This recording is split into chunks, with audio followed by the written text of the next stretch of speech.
Hey y'all, it's Diane with Shawcraft One and my old barn door and barn door treasures on eBay, and I am back working in our altered book journal that we're making for a quick last minute DIY gift for someone that you know and love. So today we're going to work on the cover and decorating it. We're going to make it really simple and really quick. So I thought what I would do is collage on the cover. So I've got some of my embossed pieces here because I like to mix those in, and then I have a little stack here of just some pieces that I thought would look pretty or that I would want to use in the collage. So that's what we're going to do, and I think I'm going to hit it just a little bit with the sander. The cover doesn't have the shiny on it, but just to make sure we get a good hold, I'm going to go ahead and just hit it with the sander real quick. Okay, so I've got it sanded, and I'm just going to take a piece of wax paper and put it right inside the front cover just to make sure that I don't get any glue that's going to stick, to any of the pages. So I bought these little silicone brushes. I guess this is the company that makes them, and so I thought I would try these with my Mod Podge to see if it would be maybe less messy than trying to do it with, like a regular paintbrush. So this is the first time I've tried it, so we're going to try it together, I guess. So this is just my homemade Mod Podge, and it's basically 2 parts glue, 1 part water. Sometimes I'll thin it down a little more. So I'm just going to dip my little brush. Ooh, I really like this brush. Oh, yeah. That's so funny. We get so excited over the silliest little things when we craft, don't we? But I really like this, and I think it's going to be a whole lot less messy, because I can't tell y'all how many times I have spilled the little jar of water that I keep my paintbrushes in. Can't tell you how many times I have spilled that on my desk. Okay, so I'm just going to lay down a little bit of glue at a time so that it doesn't dry. So, I don't want it to dry too fast. And then I'm just going to pull from my little bundle here, or my little stack of scraps, so to speak. And I want to put some pieces that kind of look like a ledger in here. And they don't have to all go the same direction. But this one's a little bit long, so I'm going to add a little bit of glue there on the edge. And I'm not wrapping these around the edge of this, because the inside papers I'm leaving like they are because I think they're pretty, and they actually kind of go with the theme of the journal that I've made, because it's really a very neutral type of a theme. So I'm just going to leave it, and that way we just have to decorate the front. And you can put something on the back if you want to. I haven't decided yet if I'm going to put something on the back yet or not. So let's just grab another piece real quick. Nope, I don't like that there. Let's get something more vintage looking. Let's use this side. Yep, I like this side. So I'm going to put this down here. Now, I'm going to put something on the spine. So I'm not going to worry too much about what's on the very edge over here. So maybe I'll put this on the spine. So that's what I'm going to do real quick. I'm just going to go ahead and collage the front of the journal. I'll kind of let some music play, and then we'll come back and we'll add some pockets and cover the spine and make it all pretty. And it'll be a quick and easy project for us to do for that special somebody.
then once we get our cover dry, then we can add our, I'm just going to use a piece of lace that's kind of a fabric on the spine. So I'm just going to lay down some Fabri-Tac all the way around and then trim off any excess that I don't need. So I just laid a bit of glue down, and I'm just going to lay my lace into the glue and press it in, and I'm going to do that all the way around until I get the spine covered, like so. Now, I don't like the way this is cut on the edge here, so I just have this little bit of lace that I got at a thrift shop, and I am just going to cut a strip of this lace and lay it right down through here, and that'll just give it a little more of a feminine touch on the spine as well. So I just ran a little bead of Fabri-Tac down my spine, trying to decide which is the right side of the lace, and I'm just going to lay it right into that bead of Fabri-Tac. That just makes it really pretty. And then I picked out a few pieces. I had a book plate, and so I picked out a few pieces to layer here with a simple book plate, just to give it a simple beauty to it, because the lady, my friend that I'm sending this to, is a classy, simple lady. And then I took, this is an old Reader's Digest front leaf page, but I loved the patina on it. So I traced my book plate onto here, and I'm going to trim it just inside the lines, like so, so that it can fit down into the book plate. And then I'm just going to put a little tab on the top with maybe some washi, or here, I've got a cute little piece of washi, so we'll just take a piece of washi, and I'm just going to put it on one side of it,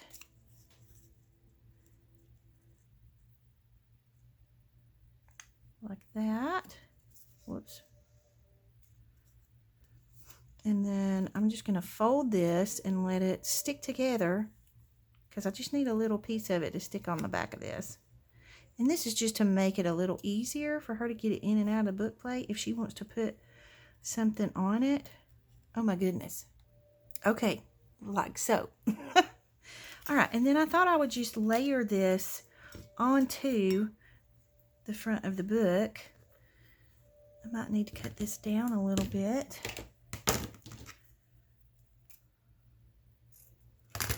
Just going to cut it down like so. So I'm going to just layer that there, and then I thought I could put this on the top, and then I'm going to put this here, and I'm going to have some brads. I've got some brads that I'm going to put through here. So I'm going to pick this up and go ahead and put the brads through. So I just have this little trinket tray here that I keep on my desk, and I'm just going to poke the hole with the brads. Goodness, I had to cough. Okay, maybe I'm going to poke the hole with something else because it might be a little easier. So let's just scoot this over. I'm going to lay this down here. I've just got my little pokey tool, making sure I'm kind of centered. I'm going to poke a hole there and a hole there, and that'll give me a spot to start.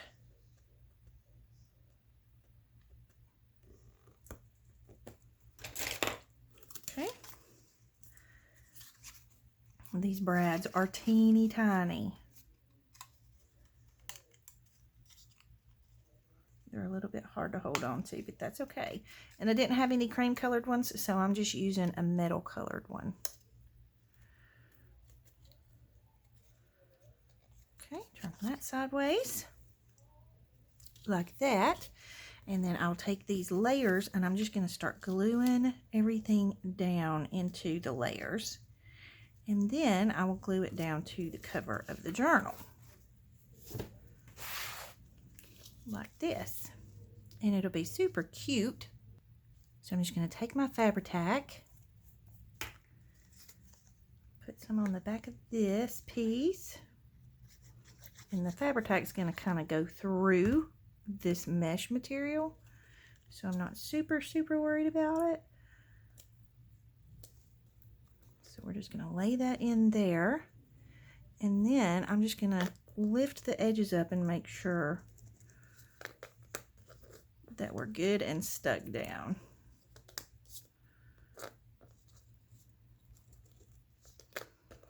And that way I don't have to worry about it coming off of the book.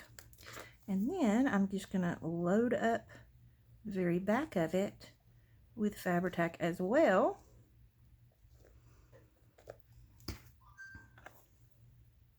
And then I'm just going to turn this over. Make sure I've got the top at the right spot. And we're just going to lay it into the journal cover.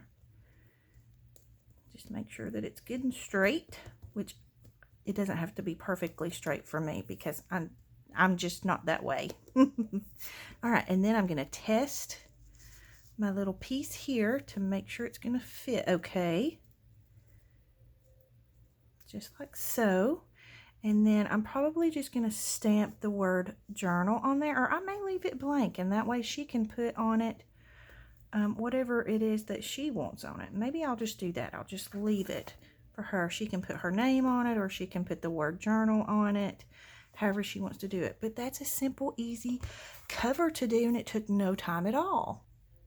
And then the last thing we need to do is just go inside and do a little bit of decorating and just kind of make it pretty. So we have all of these pieces of papers that we tore off the sides of the pages that we used in the journal, and they're a perfect match. So what we're going to do is we're just going to make some quick pockets, belly bands, and some tags to go into the journal. So the first thing I want to do is I don't want to overwhelm the journal with pockets and things like that, because you know she's got the pockets at the top here, and then I did do some side pockets. I don't know where they're at right now, but I did do some side pockets. So she has, you know, pockets and things like that. So I just kind of want to give her you know, some extra little spaces to put memorabilia or whatever she wants to have in the journal. So let's put a belly band maybe on this page. So let's get a piece of this scrap that will go with it. So I think I like this one. So I'm going to make it a sideways or a horizontal belly band. I think I'm just going to take my ruler and just line it up with the spine. And I'm just going to tear it. Ooh, I like the way that turned out. I like how rough the edge is. Okay, so we're just going to put this in here like this with a little glue. Okay, so we've got that down. And then I've marked a couple of places where I think I'd like to put, you know, a pocket or a belly band. And I think I want to put a pocket here. I can't decide if I want it here or here. Let's just look. I kind of like that there. And then I liked that one for there, but I think that might be too much. So I think we'll stick with this side. So I'm just going to tear a pocket to go here. I think I want to tear it off of this side. I like the distressing around the edge of the page. Like so. And then I wanted to put one here. I believe I want it on this side. I think I've skipped a page. I did skip a page. Let's put one here. That's where I had it marked. Whoops. And I liked this for this page because it kind of lightens up that dark green.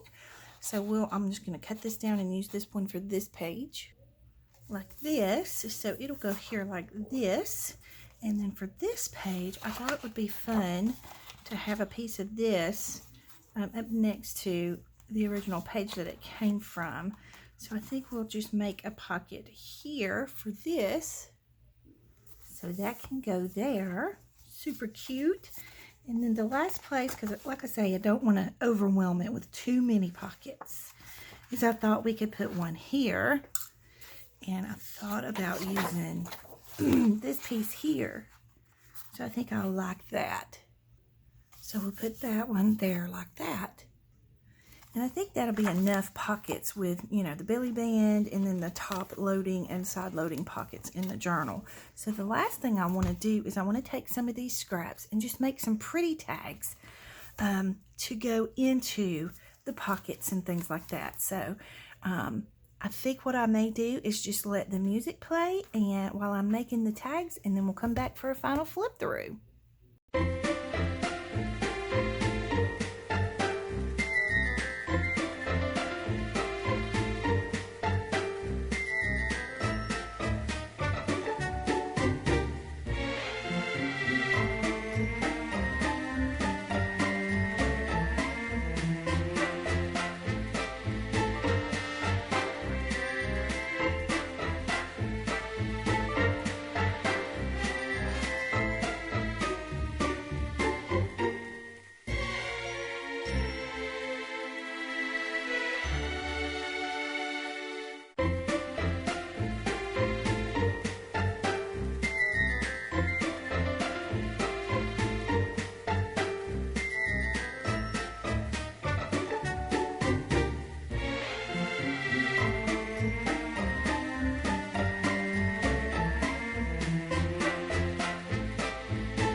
And lastly, we're just going to take our tags and add them into our journal.